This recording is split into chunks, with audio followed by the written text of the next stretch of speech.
Hello, artists. Let me introduce you to Blue Dog. Blue Dog is the creation of the wonderful artist George Rodrigue. And you might notice that, yes, the dog is blue, but his eyes are also yellow, and there's a reason for that. George was from Louisiana, and in Louisiana, storytelling is a very important part of their culture.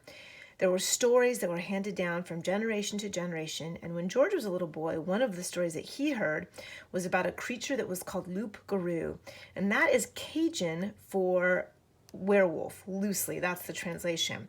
Loup Garou was some sort of werewolf dog-like creature that had yellow eyes, and it was a story that stuck with George when he became an adult. He had a dog whose name was Tiffany.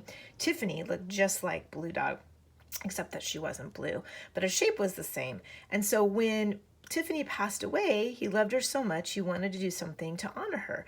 So he started creating images of her with the yellow eyes like Loup Garou.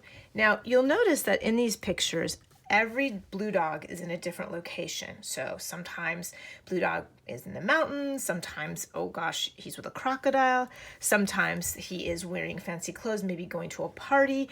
Each one is different. The one thing that remains the same is that every single blue dog has the yellow eyes and also the white nose, because that was something that Tiffany looked like. That was something that he wanted to carry on for each piece of art. The one thing that you might think is always the same is that Blue Dog is always blue, but guess what? It's not. So George said that Blue Dog was not always blue because sometimes he was inspired by different colors. The shape remained the same, the white patch remained the same, the yellow eyes did, but the color of the dog actually changed. Again, here is Blue Dog and a red dog at the beach, but with the white patch and the yellow eyes. We're going to create today a blue dog of our very own, and you are going to decide where you want your blue dog to be. They might be at the mountains, they might be at Grant Park, they might be at Beverly Cleary. Who knows where they'll be? I can't wait to see. But the thing that's wonderful about Blue Dog is that the lines are very simple. Something we've talked about for years now is that everything you want to draw is really just a bunch of shapes and lines, right? So if you look at Blue Dog and you think about the lines around it, you notice that the top of the head is a curved line, the side of the ear is a curved line. So when I'm doing this, I get a picture of Blue Dog, which you have on this presentation, and I get a piece of paper and I try and draw it. We're going to create something that looks a little bit like this. And the way that I do it is I start by getting that image, and you can just look at your screen, and then I get a piece of paper right next to it and I start drawing the lines that I see. So I found it easiest when I was doing this to draw the top of the head first rather than starting with the feet or the nose. I found that the top of the head was the easiest place to start, so I did my curved line. And then I added the ears. And again, all the while that I'm doing this, I'm looking at my image of Blue Dog and I'm following the lines. I go over here, you get the ear, following the lines of Blue Dog.